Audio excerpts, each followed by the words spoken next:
Junction Anjaneya స్వామి సన్నిధి హనుమాన్ జంక్షన్లో ఉండగా నా మీద నమ్మకంతో తెలుగుదేశం పార్టీ అధ్యక్షులు నారా చంద్రబాబు నాయుడు గారు, లోకేష్ బాబు, అలాగే పవన్ కళ్యాణ్ గారు జనసేన తెలుగుదేశం పార్టీ ఉమ్మడి అభ్యర్థిగా నన్ను ప్రకటించేందుకు ధన్యవాదాలు తెలియజేస్తున్నా. ఎట్టి పరిస్థితుల్లో ఈ గన్నవరం సీటు భువనేశ్వర్ గారికి కానుక ఇస్తా. గన్నవరం ప్రజలు ఆదరించి అభిమానిస్తారని, నాకు అన్యాయం జరిగిన ఉద్దేశంతో గన్నవరం నుంచి శాసనసభ వస్తారని జగన్మోహన్ రెడ్డికి ఛాలెంజ్ చేశా. ఎట్టి పరిస్థితుల్లో నా గన్నవరం ప్రజలు అన్యాయం చేయాలని భావిస్తూ గన్నవరం ప్రజలు అత్యధిక మెజార్టీతో నన్ను గన్నవరం నుంచి శాసనసభకు పంపిస్తారని మనస్ఫూర్తిగా నమ్ముతున్నా. ఆ దేవుడు ఆశీస్సుతో, గన్నవరం నుంచి ప్రజల ఆశీస్సుతో అసెంబ్లీకి వెళ్తానని నేను ఆశిస్తున్నాను.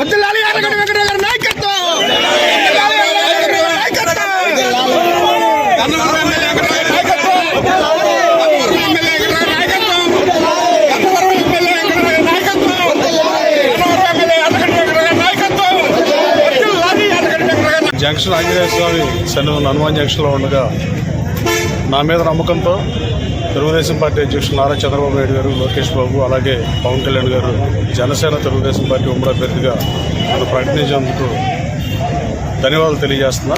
ఎట్టి పరిస్థితుల్లో ఈ గన్నవరం సీటు భువనేశ్వర్ గారికి కానుక ఇస్తా. గన్నవరం ప్రజలు ఆదరించి అభిమానిస్తారని, నాకు అన్యాయం జరిగిన ఉద్దేశంతో గన్నవరం నుంచి శాసనసభ వస్తారని జగన్మోహన్ రెడ్డికి ఛాలెంజ్ చేశా. ఎట్టి పరిస్థితుల్లో నా గన్నవరం ప్రజలు అన్యాయం చేయాలని భావిస్తూ గన్నవరం ప్రజలు అత్యధిక మెజార్టీతో నన్ను గన్నవరం నుంచి శాసనసభకు పంపిస్తారని మనస్ఫూర్తిగా నమ్ముతున్నా.